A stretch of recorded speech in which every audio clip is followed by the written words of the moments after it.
저는 오늘 그리스도를 더 이상 믿지 못하는 이유라고는 제목으로 말씀을 전하고자 합니다. 우리가 우리 자신의 현재 상태가 모든 것은 아닙니다. 우리는 살면서 인생에서 어떤 목표를 향해서 나아가야 되는데 그 목표가 내가 지금 현재 가지고 있는 이 상태의 목표가 아니라 언제든지 그 원형이 있습니다. 성경에서는 그 원형을 창세기 1장과 2장에서 이미 다 보여줬습니다. 우리가 현재 있는 이 모습은 원래 모습이 아니라 원래 하나님이 만드신 모습이 아니라 우리는 완전 타락한 모습이고 완전히 바뀌어진 모습입니다. 어쩌면은 하나님 만드신 가운데 가장 최악의 상황으로 지금 돌변해져 있는 상태지 이게 정상이 아니라는 겁니다. 절지만 하나님께서는 창세기 1장과 2장에서 창세기 1장 27절에 하나님이 자기 형상으로 하나님을 만드셨습니다. 그러면 이 사람의 이 모습도 있는 거지만 내면에 우리가 가장 관심 있고 가장 우리가 싸워야 될 대상이 내면 아니겠습니까? 다른 사람이 아니고 세상의 문제가 아니라 우선 내 안을 지키고 내 내면을 말씀으로 확립을 시켜야 바깥에서 그 다음에 보여지는 것인데 우리는 사실 지금 거꾸로 하고 있잖아요. 바깥에 달라지면 내가 마음이 달라질 것이라고 하잖아요. 근데 절대 그렇지 않습니다. 창세기 1장, 2장에서 하나님께서 우리 인간을 만드셨을 때는 하나님의 형상으로 만드셨습니다. 그 하나님의 형상이라는 걸 내면으로 따져보면 협력하고 사랑하고 서로가 도와주고 그 다음에 선을 행하고 그 다음에 관계가 화목하는 이러한 상태였습니다. 그때에 이게 우리 마음속에 가장 밑바탕에 그리고 삶 속에서 가득 차 있었던 것이고 이거를 아담과 하와는 성령의 충만함 가운데에서 지키고 있었습니다. 그런데 우리 인간의 바깥 창세기 1장과 2장에서는 지금 현재 사단은 나와 있지 않습니다. 인간에게 포커스를 맞춰가지고 나와 있지만 그 전체적인 것을 조금 넘어서 배경으로 본다라고 하면 누가 있냐면 창세기 1장 2장에 2절에 흑암과 혼돈과 공허가 있습니다.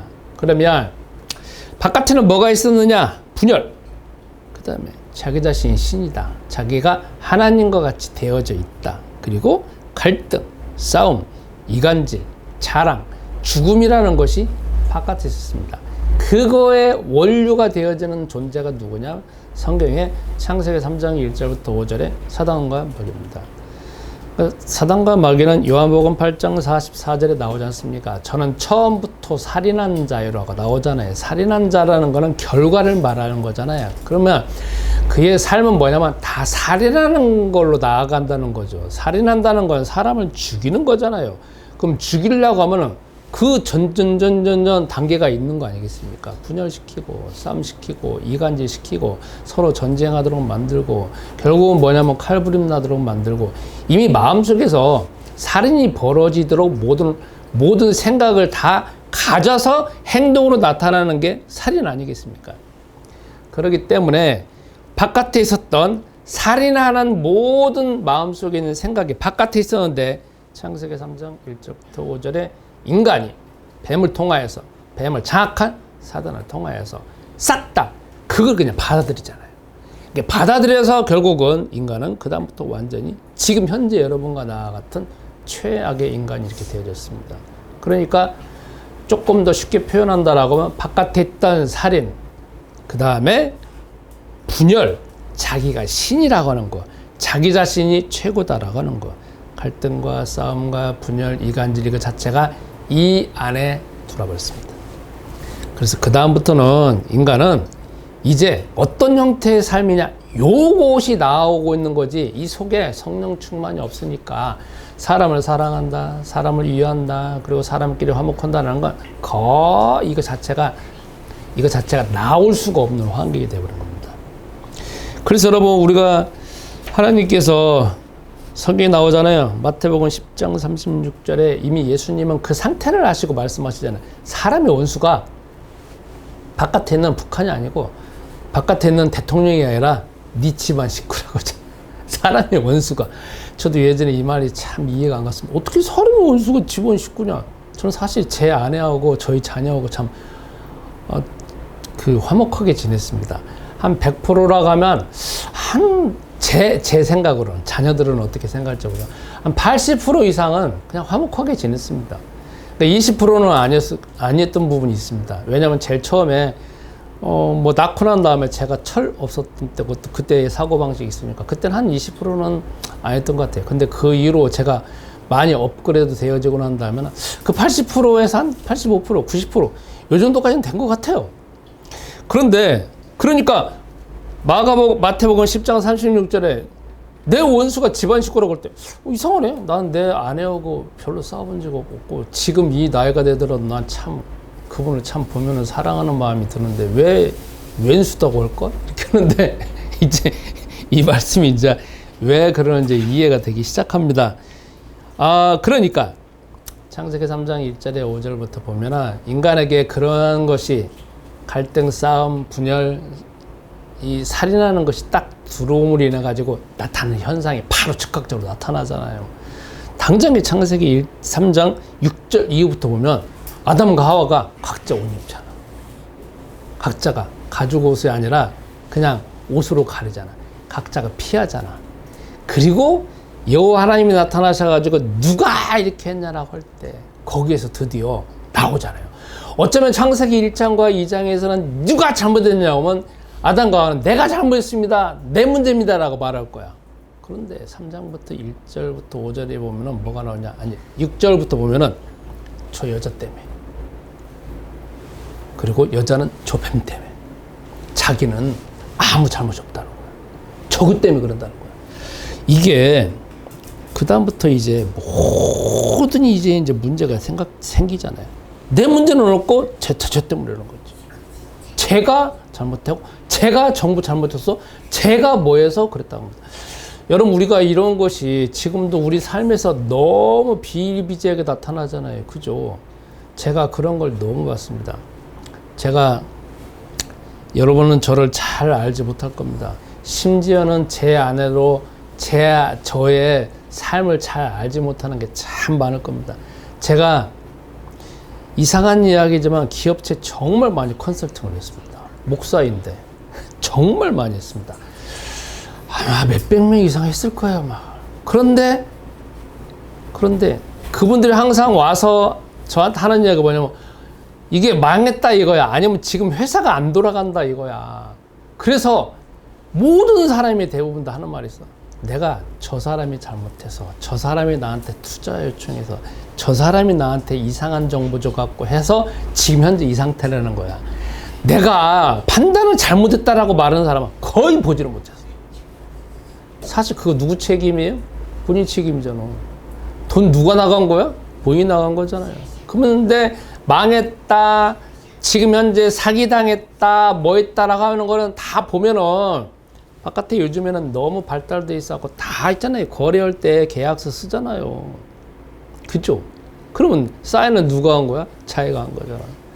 그런데 일단 망하면 무조건 그 사람한테 전하는 거야. 내 때문에 그랬다라고 하면서. 이 계약서 쓴 사람은 본인인데 이게 그렇게 보여져요. 우리가 그래서 집안의 왼수다라는 것이 여러분과 나의 삶에서도 한 번쯤은 다 경험했을 거예요. 여러분, 저기 보면 아이들이 있어요. 초등학교 되기 전까지는, 그리고 사춘기 되기 전까지는 얼마나 아빠하고 엄마하고 화목하게 지내요. 그죠? 사춘기 돼보세요. 여러분도 겪어봤죠? 갑자기 아버지가 뭐로 보여요? 왼수로 보여. 엄마가 뭐로 보여? 적으로 보여. 철천지 왼수로 보인다는 거야. 우리 인간도 지금 그런 상태라는 거죠. 그래서 그 다음부터 뭐 하냐? 아버지가 하는 말, 어머니가 하는 말. 사실 아버지, 어머니는 자기 생명을 담보로 했고 나온 거잖아요. 그러니까 하는 말이 뭐냐면 다 맞는 말이야. 그런데 그때 타이밍에 자녀는 다 뭐냐면 완전히 이제 고삐 뿌린 망아지 새끼잖아. 맞지? 창세기 3장 1절부터 5절에 그냥 선악과를 먹은 상태 같아. 그러니까 아버지, 어머니 오는 정보를 하나도 안 받아들여. 이게 자체가 무조건 거부가 되어지는 거야. 그죠? 여러분 똑같이 동의할 거야. 저도 마찬가지니까. 저도 그때 보면 망아지 새끼같이 산 것 같아. 겉으로는 말 잘 들어. 네, 어머니, 내 아버지 들어요. 왜냐하면 할 수 없이 말을 들어야 밥이 나오고 돈이 나오니까. 근데 속에서는 막 거부하는 게 있는 거야. 저보다 성격이 조금 참을성 없는 저희 형제들은 형제 중 한 명은 막 하면서 그냥 튀쳐나가고 막 반항하고 막 싸우는 게 시작하는 거야. 그죠? 그때는 완전 망할 새끼야. 마치 쉽게 표현하면 우리 인간이 현재 상태가 그렇다는 거야. 주 하나님이 모든 걸 다 주시고 지금도 주고 있는데도 불구하고 우리는 속에서부터 사춘기를 겪고 있는 나야. 제가 저희 집 앞에 보면 뭐 벨로샵이라고 있어요. 저희 자녀도 남자 막내가 중학교 1학년 2학년 들어가니까 희한하게 자전거를 타고 다니더라고. 그 자전거가 뭐냐? 어디서 훔쳐왔는지 아니면 어디 친구 건지 해가지고 뺏어왔는지 타고 다니는. 근데 브레이크가 없어. 브레이크 없는 자전거로 타. 기어도 없어. 근데 그게 지금 몇 년이 흘러갔느냐? 한 15년 이상 흘러갔을 거예요. 15년 이상 흘러갔을 것 같아. 지금 그 앞에 벨로샵 똑같이 오면 지금 초등학교 한 6학년, 중학교 1학년, 2학년 애들이 요즘에는 메이커 있는 자전거 막 쫙 앞에서 막 대기하고 있어. 오늘도 예배 드리기 전에, 오늘은 좀 없네. 오후에는 거기 너무 많아. 다 있잖아요. 브레이크 없는 자전거야. 어저께도 내가 가서 보니까 완전 걔네들 보니까 망아지 새끼야. 길거리 차 다니는데 빽 하면서 빽 쓰고 막 이렇게. 어떻게 보면 사춘기 때 지금 저렇게 망가지 새끼가 됐을까? 인간이 그렇잖아요. 그러니 우리 인간은 하나님 떠난 상태에서 지금 하나님이 주시는 모든 정보를 내가 그냥 망아지 새끼같이 사춘기에 대여져 있는 우리 그 철 모르는 사람같이 온갖 사고를 치는 사람같이 다 거부하고 있다. 이 본능적으로 거부한다는 거야. 이게. 그래서 문제가 이게 본능적으로 거부하니까 가장 심각한 데가 어디냐면 나 자신을 죽여. 가장 심각한 거야. 나를 죽이잖아. 내가 가지고 있는 재능, 내가 가지고 있는 기능 다 발휘하면은 세계 보고 하는데 그걸 내 스스로 죽이잖아. 알코올 먹고 마약하고 음란하게 되고 그 다음에 내 몸을 다 죽이는 대로 평생 살아가잖아. 그것뿐만 아니잖아요. 나의 배우자, 나의 자녀하고 자녀끼리 왼수가 되잖아요. 당장 우리 성경에 나오잖아요. 창세기 4장 넘어갈 것도 없이 창세기 37장 넘어가면 거기에 야곱의 자녀들이 나오잖아요. 12명의 자녀들이 나오잖아. 그러니까 뭐 아버지가 너무 편애하잖아. 요셉만 편애하고 베냐민만 편애하고 채색 옷을 입히잖아. 그러니까 다른 형제들, 배달하는 엄마를 두는 형제들, 똑같은 형제들인데 딱 봤을 때 뭔 마음이 들어? 저 새끼만 왜 아버지가 편애하냐고. 나이도 적잖아. 형들이 막 장성한 형제. 저 새끼를 한번 때를 기다리자 했는데 하필 창세기 37장 되니까 때가 나오잖아요. 마침 그때 이제 아버지가 뭐 해가지고 형제들한테 심부름 시키니까 쫙 가다가 보니까 이제 멀리 찾다가 이제 어디 와요. 그러니까 양떼를 데리고 있던 형제를 딱 모으잖아. 저 새끼 죽이자 걷잖아. 아니 형제잖아. 똑같은 아버지잖아. 죽이자는 거야. 평상시에 맨날 보면 돼. 근데 거기서 죽였으면 역사가 그 이후로 끝나는 건데 거기 나오잖아. 야, 죽이지 말자. 그냥 저기 구덩이에다 집어넣자 하잖아. 그 구덩이가 있잖아요. 평상시에는 물 있는 구덩이야. 근데 쳐넣었잖아. 근데 성경은 뭐라고 하냐. 하필 거기에 물이 없는 거야. 그 타이밍에. 그러니까 살았잖아. 마음은 이미 죽인 거야. 마음은 벌써 2번 죽인 거잖아. 죽이자 해갖고 이미 한 번 죽였고. 그 다음에, 야, 저 구덩이에 쳐넣자. 근데 구덩이에 쳐넣다는 거 뭐냐면은, 거기가 물이 없는 줄 몰랐을 거야. 거기 뭐 항상씩 물 있는 거니까 쳐넣었어. 2번 죽였잖아. 근데 하필 물이 없어. 2번 죽였는데 너 안 죽잖아. 그러니까 마지막 3번째 하는 게 뭐냐면, 야, 저 새끼 종으로 그냥 노예를 팔아버리잖아. 그럼 뭐냐면 이미 3번 죽인 거잖아. 아버지는 그로 인해 갖고 또 아버지를 죽였잖아. 왜? 마음으로는 이제 아버지는 완전히 이제 자녀 죽었다고 갖고서는 이제 그렇잖아. 4번을 죽인 거고 4명을 죽인 거잖아. 4번을. 그죠? 그게 다 어디서 나오냐? 여러분 요즘에 아니라 사건 사고 보세요. 다 모르는 사람한테 사건 사고가 벌어져요.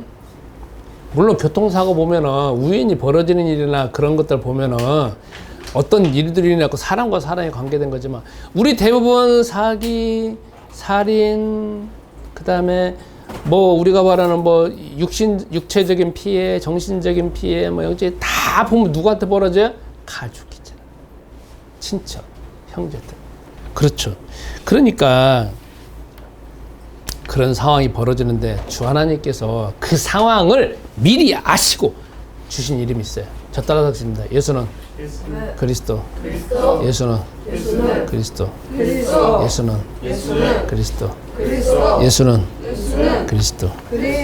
성경은 창세기 3장 15절에 미리 주 하나님이 그걸 약속하였습니다. 여호와 하나님께서 주신 이름이 뭐냐? 그 약속을 믿고 뱀의 머리를 밟는 사람, 그 약속을 안 믿고 그 다음에 여자의 발뒤꿈치를 상하게 하는 딱 그 두 종류밖에 없습니다. 여호와 하나님 똑같이 줬습니다. 사단에게도 그 언약을 줬고 그 다음에 아담과 하와도 그 언약을 줬습니다. 그러면서 3장 15절 전체를 줬습니다. 그 다음부터 역사는 갈라집니다.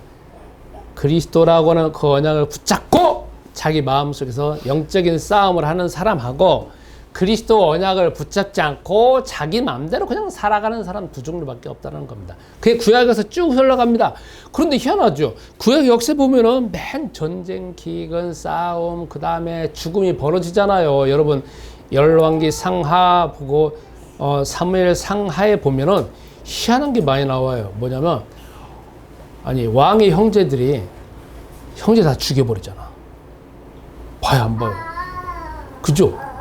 형제들이 막 형제를 죽여. 거기 보면은 다 대부분 다 보면은 모르는 사람들하고 전쟁하는 게 아니라 아는 사람을 죽이고 아는 사람들하고 사기치고 아는 사람하고 가는 건 뭐 다 그런 일이 벌어지는 일이야. 그건 다 뭐냐면 내면에서 그것 자체에 붙잡고 영적인 싸움을 하느냐 안 하느냐에 따라서 역사가 두 개 달라진다는 거지. 근데 어떤 사람들은 왜 하나님이 역사하셔갖고 계속적으로 임재하는 일이 벌어지느냐? 그건 똑같은 일입니다. 예수는 그리스도는 붙잡고 내면에서부터 영적 싸움을 했느냐 안 했느냐가 결과가 나타나는 형태가 바로 이런 현상이라는 겁니다. 그럼 여러분 그게 쭉 흘러옵니다. 그러다가 드디어 이제 오늘 본문 보겠습니다. 마가복음 6장 1절부터 6절입니다. 그 쭉 흘러왔는데 역사에서 보면 이스라엘 사람들 참 희한합니다. 왜냐하면 눈에 보여지는 여호와 하나님을 만날 수 있고 예수가 그리스도라고 하는 그 증거가 수도 없이 많잖아요. 이 세상에서 이스라엘 나라만큼 예수가 그리스도라는 모형, 예수가 그리스도라는 실제가 보여지는 나라가 어디 있겠습니까? 성전이 있죠. 그 다음에 제사장이 있고 대제사장이 있고 절기가 있고 그 다음에 그 땅이 있고 그 땅에 사는 사람들이 있고 그 땅에 사는 사람들은 다 망해가지고 다 바벨론 포로 갔다가 다시 돌아온 사람들이에요. 그래야지 또 하나님 역사하시는 거야. 그러니 다 있는데 문제는 뭐냐면 그들이 나라가 망했어요. 예수님이 오신 상황에서는 나라가 망했어. 그리고 마가복음 지금 현재 우리가 본문 있는 건 6장이 있는 거지만 마가복음 1장, 2장, 3장, 4장, 5장에 뭐 온갖 각색 문제 가진 사람들이 오잖아요. 왜 그러느냐? 그들은 형식만 여호와 하나님을 알고 있고 형식만 지키고 있고 형식만 예배를 드리고 형식만 율법을 지키고 있는 거지 자기 내면에서 계속적으로 오고 있고 마음속에서 계속적으로 생성되고 있는 쉽게 표현하면 아까 말하는 것처럼 계속 하나님을 거역하고 사춘기가 막 튀어져 오고 있는 마가복음 7장 21절 23절까지 온갖 악한 생각을 제어하는 하나님의 여호와의 언약을 모른다는 거지. 저 따라왔습니다. 예수는 그리스도. 예수는 그리스도. 예수는 그리스도. 자, 그래서 지금 우리에게 신앙생활에 가장 중요한 거는 이렇게 바깥에서 예배드리고 뭐 하면서 이게 내면으로 뭔가 가져지겠다. 우리가 저번 주에도 말씀드렸다시피 큰 교회 가면 얼마나 많은 준비 찬송합니까? 바깥에 보면 얼마나 유명한 사람들 나옵니까? 그래서 막 준비 찬송 막 뜨겁잖아요. 그러나 정작 이제 문 열고 나가보세요. 감정이라는 건 조금 지나면 차가워지잖아요. 중요한 건 여기를 바깥에 있는 어떤 걸 많이 들어서 이거를 고쳐지는 게 아니라 이 내면은 내가 예수는 그리스도 이름 붙잡고 내가 스스로 지켜야 되는 건데 이게 다 뭐냐면 외부에 들어오면, 외부에 뭔가 들어오면 이게 그냥 저절로 고쳐질 거라고 우리가 착각을 하고 있다는 거예요. 그 착각이라는 게 사단의 생각이에요. 내 내면은 내가 말씀으로 지켜야 되거든. 자, 그러면 오늘 마가복음 1장 보면 보겠습니다. 거기 상황은 뭐가 나오느냐. 예수님께서 마가복음 1장부터 4장까지 있잖아요. 수많은 이적을 행하셨어요. 죽은 자도 살렸잖아요. 혈루증 걸린 여인도 고쳤잖아요. 각종 문제 가진 사람들이 왔잖아요. 그런데도 고치잖아요. 그리고 바닷가에서 하나님의 말씀을 여러분 지금 이스라엘 사람들이 처하고 있는 온갖 굴레에 가득 차 있던 것들을 재해석해가지고 다 풀어놓잖아요. 어마어마한 이적을 행했어요. 그런데 이제 예수님께서 고향으로 가셨어요. 고향으로 쭉 갔는데 나사렛 고향으로 갔잖아요. 제가 나사렛에 한번 가봤어요. 저쪽 산 꼭대기 있어갖고 좀 아담한 지역이더라고. 거기 갔어요. 예수님 마음속에 어떻게 보면 기대하신 부분도 있겠죠. 내가 이 땅에서 이 지역에서 살았으니까 여기 있는 사람들에게도 당신이 그리스도라고는 사실, 하나님 못 만나는 산다는 사실, 그 지역에 가지고 있는 또 각종 그리스도를 내면화하지 못해서 문제 가지고 있는 것들을 해결하기 위하여서 예수님이 가셨을 거 아니에요. 거기는 예수님이 초청해서 간 게 아니라 가신 거예요. 가신 거예요. 자의적으로. 누가 막 끌고 간 것도 아니야. 시간 내서 그분의 사역을 하기 위해서 억지로라도 가셨는데 거기에서 이제 회당에서 말씀을 전하잖아요. 그러니까 사람들이 그 다음부터 이제 해석이 달라지잖아요. 어떻게 달라지느냐? 와! 저분은 우리하고 같이 있었던 사람 아니냐? 난 저분이 어렸을 때부터 청년 시절까지 다 안다. 저분의 아버지는 누구고, 저분의 엄마는 누구고, 저분의 형제들은 누구다. 그 형제들 중에서 지금 현재 우리하고 같이 있지 않느냐, 지금 저기 살지 않느냐라고 하면서 뭘 하느냐. 성경은 나오잖아요. 배척했다고. 배척은 뭐냐면 왕따 시켰다. 따돌림. 집단 따돌림. 그래서 예수님은 거기에서 더 이상 어떤 이적을 행하실 수가 없고, 그래서 조금 몇 명의 사람들만 고치고 이제 떠나시는 거야. 그러면 다른 지역에도 문제가 심각할 건데, 그러니까 눈에 드러나는 문제뿐만 아니라 눈에 드러나지 않는 많은 문제가 심각할 건데, 그거는 나사렛 동네도 똑같다는 거지. 그렇지 않겠어요? 나사렛 동네가 뭐 대단한 동네야?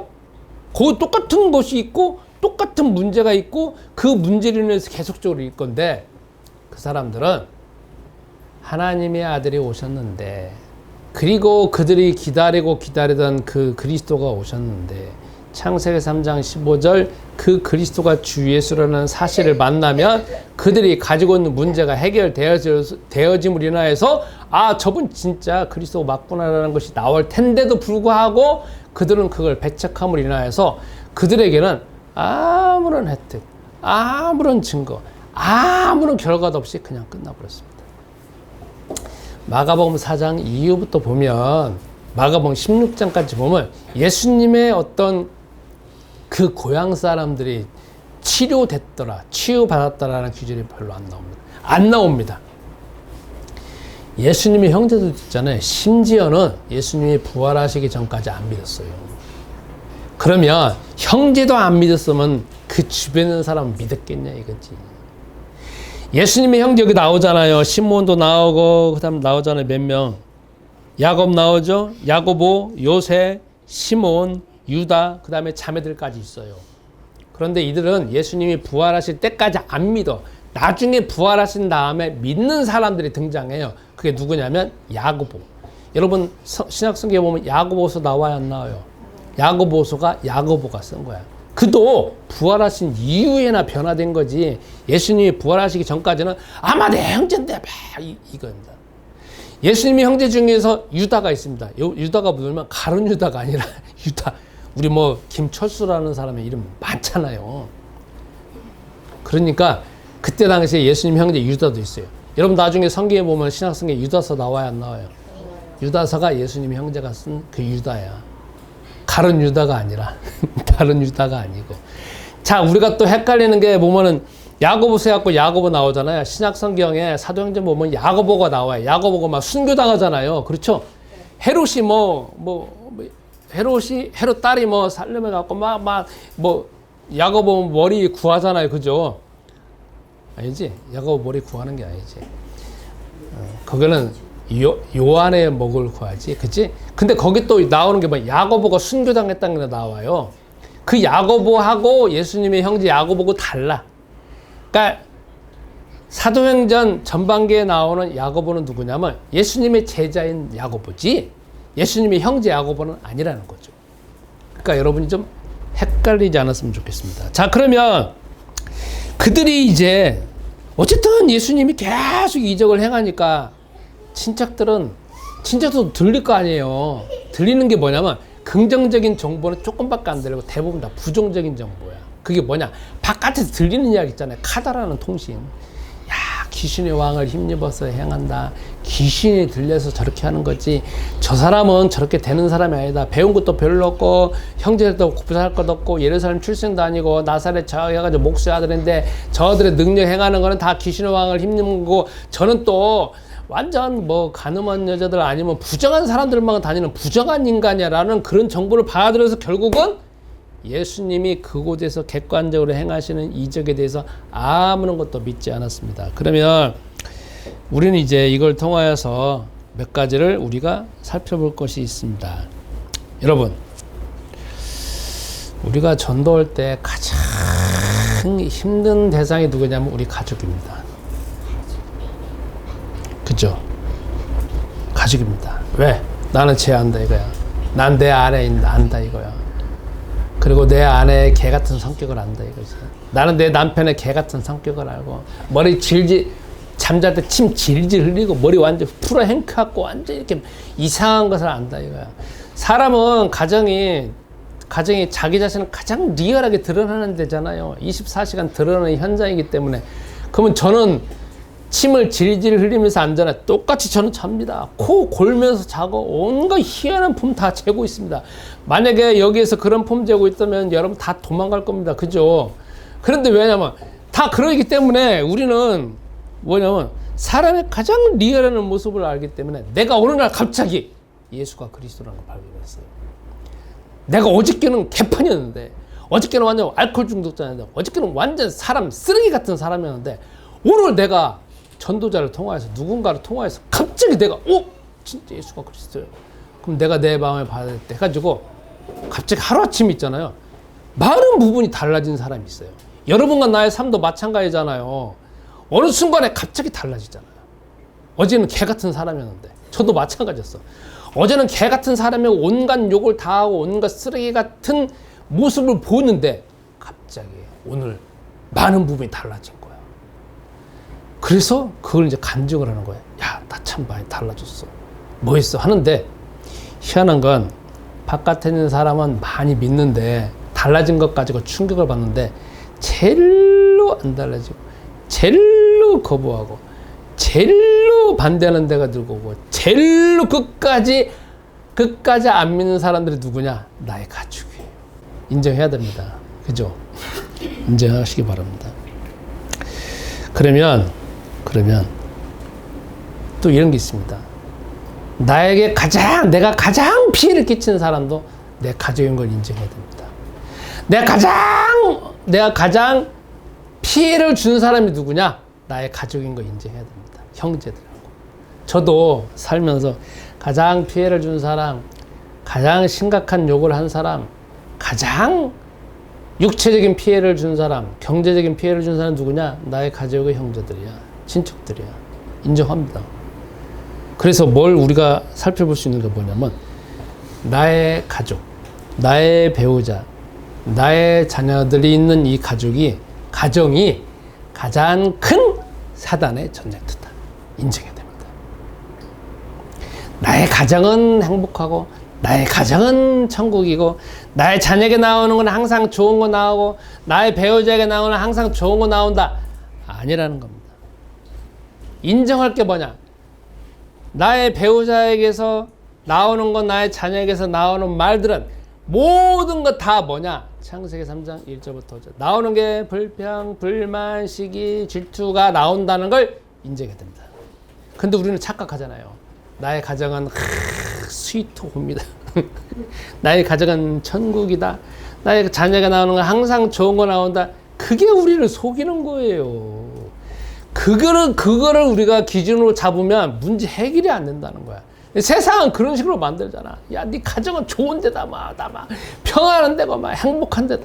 말도 안 되는 거지. 모든 사건이 일어나는 데가 가정인데. 그러면 결국은 가정에서 문제가 일어나는 건 누구냐면 나예요, 나. 나라고. 자녀가 아니고 나야, 나. 나야.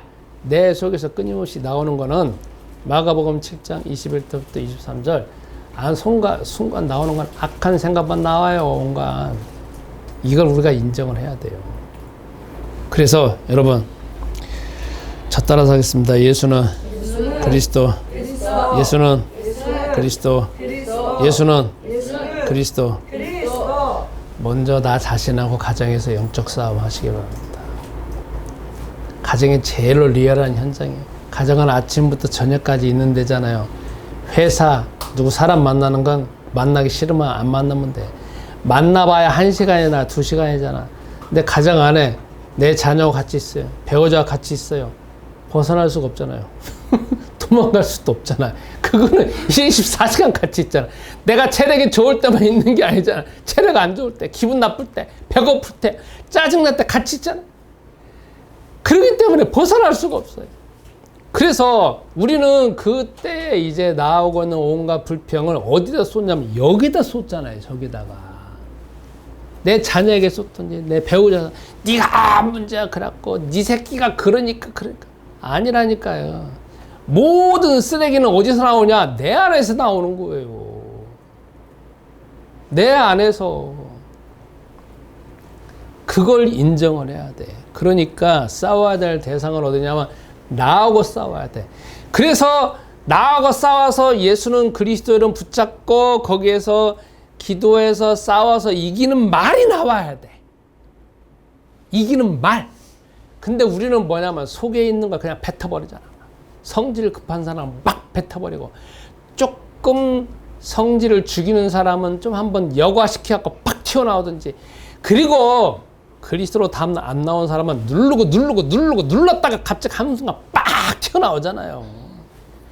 그거는 눌러가지고 되는 일이 아니야. 언젠가 튀어나오는 거니까. 바깥에서 봤을 때나 가족에게 봤을 때는 저 사람 참 성격이 좋구나. 저 사람 참 성격이 좀 젠틀해. 웃기는 이야기예요. 젠틀한다는 게 아니라 웃기는 참는다는 거 뭐냐면 눌러놓고 있는 거지. 그러다가 어느 순간 어디 나오느냐? 가족에 나오잖아. 그죠? 가족에 나오는 거지. 다른 사람에게 안 나와. 다 그걸 가족에 푸니까 맨마다 맨 가족만 피해를 입잖아요. 특히 가정 자체가 다른 용어로 역기능적인 가족이다. 예를 들어서 아버지가 그런 것을 완전히 가지고 있다. 엄마가 그런 걸 가지고 있다. 자녀라고 하면 좀 이해가 가. 아버지가 가지고 있든지 대부분 다 엄마가 가지고 있든지 둘 다 가지고 있잖아. 그러니까 피해를 입는 게 누구냐? 자녀잖아요. 하나님께서는 여호와 하나님은 자녀를 다 천재를 보내줬을 거야. 다 다이아몬드 원석을 다 보내줬지. 근데 다 누가 배려했느냐? 자녀, 부모님이 버리잖아. 이미 어렸을 때부터 그냥 태어나서부터 조져버리잖아. 그러니 자녀가 천재적인 거 발휘가 되냐고. 안 되지. 그러면 또 여다시 여기서 마지막으로 살펴볼 게 있습니다. 여러분, 왜 예수님의 형제들과 예수님의 고향에 있는 사람들이 그걸 배척할 수밖에 없는 이유가 가장 결정적인 게 있습니다. 그게 뭐냐면 나는 쟤 안다 이거야. 나는 예수님 안다. 기준 뭐냐면 나는 안다야. 나는 쟤가 어떤 애가 안다라는 거야. 그 안다라는 것 자체가 이미 딱 가지고 있는 거야. 이게 사상과 습관과 완전 체질로 가지고 있는 거야. 그러니까 예수님이 아무리 뭐라고 하더라도 내 형제 중에서 갑자기 뭔가 어제 있는데 어제 저녁에 꿈속에서 갑자기 예수가 그리스도가 나타나고 완전히 변화됐어. 그렇다 할지라도 야, 나 오늘 달라졌어라고 하는데 그 현재의 정보로 오는데 내 속에 이미 꽉 잡혀지는 건 뭐냐면 나는 쟤 안다 이거야. 그걸로 인해서 해석을 하니까 현재 오고 있는 하나님의 은혜, 현재 오고 있는 하나님의 지식, 현재 오고 있는 하나님의 지식 자체가 싹 다 뭐냐면 다 날아가는 거야. 그러니까 여러분, 여러분에게 있어서 가장 무서운 게 뭐냐면 나는 알고 있다. 나는 안다. 나는 쟤 알고 있고 뭐 알고 있고 나는 저 목사도 안다. 그리고 성경도 안다. 저 목사가 하는 설교 스타일도 안다. 이 나는 안다라는 게 제일 무서운 거예요. 그 나는 안다라는 걸 딱 잡고 있으면 그 다음에 사단은 그 생각을 증폭시켜가지고 더 이상 새로운 정보 못 듣게 만들어요. 여러분 나는 안다라고 하면 더 이상 새로운 거 받아들여요? 안 받아들여요? 안 받아들인다니까. 그런데 제일로 새로운 정보 알 수 있는 데가 어디냐면 가족이에요. 그잖아요. 가족은 온갖 쓰레기도 오는 불신앙도 오는 거지만 가장 또 최신 정보가 가족한테 오잖아요. 그죠? 여러분 제일로 뭔가 내가 변화됐어. 누구한테 바라고 싶어요? 가족한테 바라잖아. 가족이 제일 많이 사기를 당하고 가족이 제일 변화되기 어렵지만 또 가족이 제일 변화되기 쉬운 데잖아요. 왜? 변화된 걸 누구한테 말하냐고. 가족한테 말하지. 그러니까 우리는 어떻게 해야 되느냐. 내가 가족 안에서 아빠라고 하는 포지션, 엄마라고 하는 포지션, 내 자녀라고 하는 포지션에서 아버지는 항상 자녀 말하면 야, 너 다 알아 자식아. 이걸 갖고 받아들이니까 대화가 안 되잖아. 그래서 아버지들을 보면 꼰대라고 하잖아. 그렇죠. 엄마가 오는 정보 다 야, 나 다 알아. 다 꼰대라고 하잖아. 안다라고 하는 게 얼마나 무서운데. 그 안다라고 하는 것 자체가 뭐냐면 사단이 나를 붙잡고 있는 신념이라고.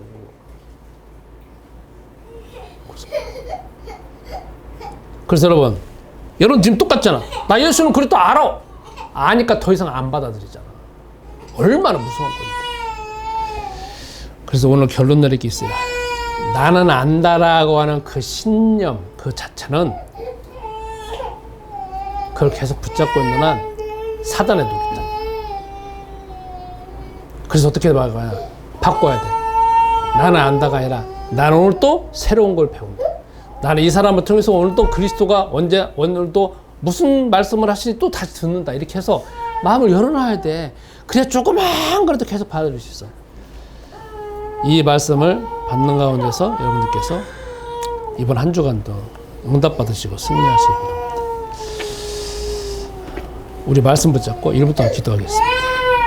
사랑하는 가족이 있고 가정이 있고 자녀가 있고 배우자가 있습니다. 우리 눈과 생각을 열어주셔서 우리가 가지고 있는 모든 문제가 다 바깥에 다른 사람 때문에 벌어지는 것이 아니라 이미 내 내면에서 벌어지고 있는 사실을 알게 하시고 이 문제를 해결하기 위해서 예수가 그리스도라고 하는 그 영원한 절대 언약을 주신 주 하나님, 이 언약 붙잡고 영적 싸움하는 가운데 내 자신이 먼저 내면에서 승리하게 하시고 이 모든 증거가 나의 자녀, 배우자, 가정에게 보여주게 하셔서 세계복음화의 현장이 되게 하시고 세계복음화의 중요한 일꾼을 키우는 가정 되게 하옵소서.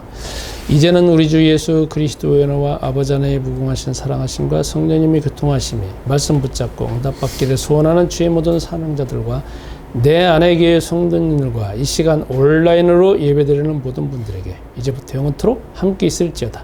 아멘.